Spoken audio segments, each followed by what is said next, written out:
Bonjour à tous. Au Togo, la loi de finances exercice 2025 s'élève à plus de 2300 milliards de francs CFA, soit une augmentation de près de 10% par rapport à l'année précédente. La progression reflète la volonté des autorités de renforcer les moyens financiers pour répondre aux défis économiques et sociaux du pays, tout en poursuivant les grands chantiers de développement. Pour mieux comprendre ces dispositions fiscales, je reçois pour vous Monsieur Eli Lawson. Vous êtes associé gérant du cabinet Ladatema Research, spécialisé dans la comptabilité, la fiscalité et l'investissement boursier. Merci d'avoir répondu à notre invitation. Merci, Monsieur Gaëtan, pour l'invitation. Alors, Monsieur Lawson, d'abord, une première observation par rapport à cette loi de finances exercice 2025, une augmentation de près de 10%. Comment vous le comprenez? Cette augmentation vient dans le cadre où l'État veut encore améliorer le cadre de vie de la population et faire beaucoup d'investissements au Togo. Et ces investissements, l'État veut augmenter aussi ses recettes pour pouvoir faire ces investissements. Et la première des choses, c'est d'accroître les impôts et aussi de les réduire en conséquence. Donc l'État ne veut pas aller vers les bailleurs de fonds extérieurs, mais veut se doter de lui-même des ressources qui lui permettront de savoir comment investir au profit de toute la population, surtout des ménages qui n'ont pas les moyens excessifs pour vivre et leur donner un cadre de vie sain et agréable. Merci. Et justement, on va aller au niveau des dispositions fiscales que contient cette loi de finances et on observe un seuil d'ajustement de la TVA. La TVA précisément. Alors, quelles sont les premières appréciations de ces dispositions contenues dans la loi de finances exercice 2025? La TVA, par définition, c'est la taxe sur la valeur ajoutée. Donc, lorsque une entreprise fait une valeur ajoutée, et qu'il est assujetti à la TVA, il paie la TVA. Et le seuil d'ajustement a été fait à la hausse dans le but aussi de permettre à d'autres sociétés de pouvoir émerger. Parce que être au régime réel avec la TVA exige des obligations vis-à-vis de chaque entreprise, vis-à-vis de l'État. Donc, le fait d'augmenter ça de 60 millions à 100 millions. Auparavant, dans les années précédentes, c'était 60 millions. Dès que vous avez un chiffre d'affaires de 60 millions, que vous soyez établissement ou que vous soyez société, obligatoirement, vous devez commencer par facturer la TVA. Aujourd'hui, avec la loi des finances 2025, cette obligation est levée jusqu'à hauteur de 100 millions. Donc, si vous avez une entreprise et que vous ne facturez pas la TVA, vous ne pouvez pas facturer la TVA jusqu'à 100 millions. Maintenant, il y a deux petits bémols. Il y a ceux qui avaient déjà dépassé la barre des 60 millions, peut-être en décembre 2024. Et vu qu'en janvier 2025, il y a cette barre de 25 millions, quelle sera leur attitude à adopter? La loi a été précise, claire dans son code. Il dit que ces entreprises-là doivent continuer pendant 3 années successives. Et si pendant les 3 années, ils ne dépassent pas le seuil de 100 millions, donc il peut revenir dans le régime sans TVA. Mais s'il dépasse le seuil de 100 millions, alors il continue de facturer la TVA. Et la TVA aussi est, sauf ceux qui font une demande expressive de l'État en disant que je veux être assujetti, et il y a aussi des personnes qui sont assujetties de plein droit, comme la profession libérale. Eux, ils sont assujettis de plein droit, peu importe leur chiffre d'affaires, que ce soit 2 millions, 3 millions. Mais ceux qui sont dans le commerce, la majorité des entreprises sont assujettis en 2025 lorsque leur chiffre d'affaires atteint 100 millions. Merci. Et on note aussi un détail très important, ce sont les retenues à la source. Les retenues à la source aussi, souvent nous avons 2 types de retenues que la loi des finances a encore spécifié. La retenue à la source sur les prestations de services. Les prestations de services, c'est lorsque ça diffère de l'achat et la vente des marchandises.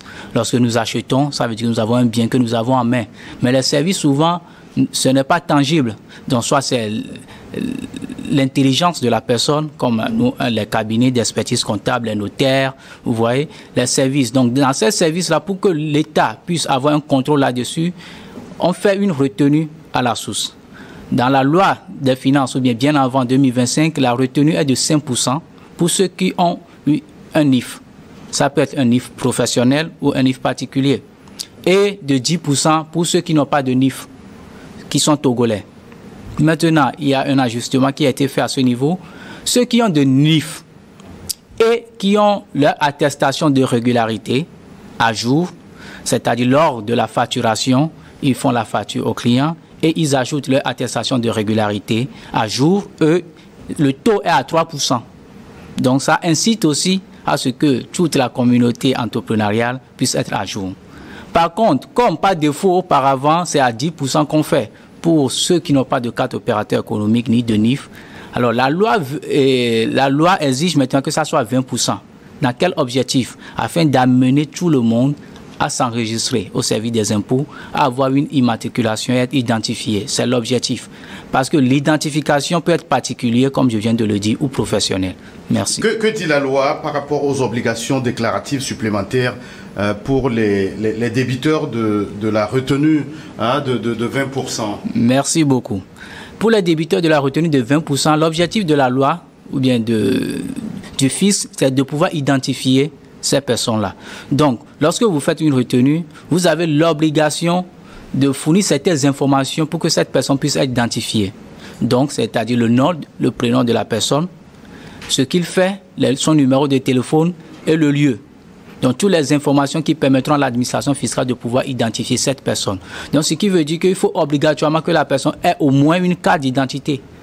Vous voyez, donc ça permettra à l'administration fiscale après de pouvoir suivre cette personne et de pouvoir le mettre dans sa base de données. Nous sommes dans un contexte de promotion de l'entrepreneuriat. Oui. Alors, qu'est-ce que les jeunes entrepreneurs ou les entrepreneurs dans leur ensemble doivent retenir par rapport à ces dispositions? Comment se mettre dans les bonnes dispositions pour ne pas être dérangé? La première des choses, c'est aussi de s'informer sur la loi des finances, s'informer, se procurer premièrement de la loi des finances et de le lire. En tant qu'entrepreneur, il faut toujours aimer la lecture, même si ce n'est pas votre domaine. Donc, lire la loi des finances et aussi particulièrement savoir les points clés qui vous concernent votre activité, parce que la loi des finances est un peu dense dans plusieurs domaines, beaucoup de choses qu'on ne peut pas aborder aujourd'hui. Et en tant qu'entrepreneur, comme on vient de le dire, il faut savoir le seuil déjà de la TVA. Si vous avez un chiffre d'affaires de 60 millions, de 80 millions aujourd'hui, et vous faites l'achat et vente de marchandises que vous ne participez pas au marché public, je pense que c'est un avantage. Donc aussi, la méconnaissance aussi de la loi des finances, bien des lois qui régissent le domaine entrepreneurial aussi, peut aller à des avantages. Donc, il faut juste s'informer de la loi des finances. Et par rapport justement à son contenu, comme on le dit souvent, nul n'est censé ignorer la loi. Et il y a bien des sanctions prévues dans cette loi de finances. Que dire des amendes pour défaut de déclaration, par exemple, des états financiers? L'amende pour défaut de déclaration des états financiers, normalement, il ne devait pas avoir de défaut d'état financier, dans le principe. L'année 2024 qui vient de s'écouler, l'État donne 3 mois. D'abord, quand on parle de déclaration d'état financier, oui. Qu'est-ce qu'il faut en entendre? D'accord. Merci pour la question. Comme l'année 2024 vient de terminer, l'État donne 3 mois aux établissements de pouvoir faire une compilation de toutes les informations au cours de l'année et dans un format préétabli par l'administration fiscale de le remplir et de le déposer. Donc, c'est ça qu'on appelle état financier. Pour les établissements, c'est au 31 mars. Pour les sociétés, c'est au 30 avril. Et pour les entreprises, les banques, et les assurances, c'est le 31 mai. Donc, nous avons normalement, chaque entreprise a normalement le temps de pouvoir souscrire à cette déclaration. Mais toutefois, à cause des impératifs, il peut arriver que l'entreprise ne soit pas en terme de le faire dans le temps. Donc, l'entreprise peut faire une déclaration des états financiers provisoires dans ce délai-là, provisoire, et l'entreprise a 3 mois supplémentaires pour soumettre l'état financier définitif. Donc, si on voit ce que la largesse que donne le code, ça veut dire que quoi? Un établissement a 6 mois, en quelque sorte. 3 mois pour déposer le provisoire et 3 mois pour déposer le définitif. Mais si malgré cette largesse, ça n'a pas été fait, l'obligation n'a pas été respectée, donc il y a des pénalités. Et la pénalité pour ceux qui sont au régime TPU, forfaitaire, c'est à 25 000 francs, c'est ça. Et maintenant, ceux qui sont au TPU déclaratif et les sociétés qui sont dans les centres d'impôt, c'était normalement à 100 000, maintenant, ou à 50 000, maintenant c'est à 300 000 francs. Il y a les entreprises qui sont au CIM, c'est-à-dire centre des moyennes entreprises, centre des impôts des moyennes entreprises, CIM 1, CIM 2, CIM 3. Eux, c'était toujours à 50 000 pour eux, mais aujourd'hui, la pénalité est à 1 million. Et ceux qui sont dans les grandes entreprises, la DGE, qui font des chiffres d'affaires des milliards, pour eux, c'était toujours 50 000, mais avec la nouvelle loi des finances, c'est à 2 millions. L'objectif, c'est que les gens fassent leur déclaration. Parce que le manque de défaut de déclaration ne donne pas des informations fiables à l'État pour faire les statistiques à bon temps et savoir comment faire le budget de l'année suivante. Qu'est-ce qui peut empêcher une entreprise à faire ses déclarations d'état financier? Il y a plusieurs raisons. Premièrement, il y a le voyage des associés ou bien des gérants. Il y a ça. Il y a aussi la méconnaissance de la loi. Puisque ce que nous rencontrons dans l'écosystème entrepreneurial, surtout, c'est les jeunes entrepreneurs, puisqu'ils n'ont pas fait d'activité, ils pensent qu'ils n'ont pas d'obligation à respecter.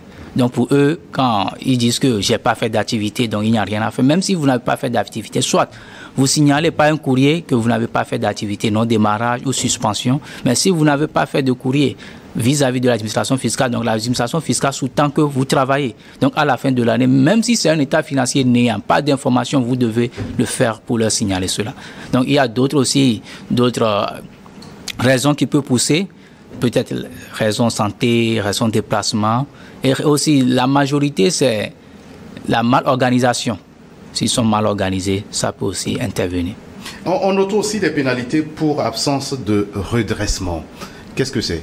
L'absence de redressement, c'est dans le cas où il arrivait après une procédure de redressement, l'impôt redressé fait qu'il n'y a pas de paiement. Je m'explique. L'entreprise, dans les années antérieures, a fait des déficits. Tellement que, même si l'impôt redressé a été déjà consommé par le déficit. Donc, en fin de compte, supposons que tous les déficits font peut-être 50 millions et que le paiement, tout cela, avec les impôts, fait 20 millions. Donc, ce qui fait que il y a déjà, les 20 millions étaient déjà consommés par les 50 millions. Donc, auparavant, le chiffre d'affaires redressé ou bien le bénéfice redressé, qui est de 20 millions, il y avait la pénalité de 10% là-dessus. Puisque l'administration fiscale vient pour corriger votre bénéfice fiscal en réintégrant des charges, en voir si les déductions ont été faites ou pas. Et vu qu'il vous a redressé sur 20 millions, alors que votre déficit était 50 millions. Donc, auparavant, la pénalité était de 10%. Mais vu que l'administration fiscale ou bien l'État veut alléger la tâche, il a réduit ça à 5% dans ce cas.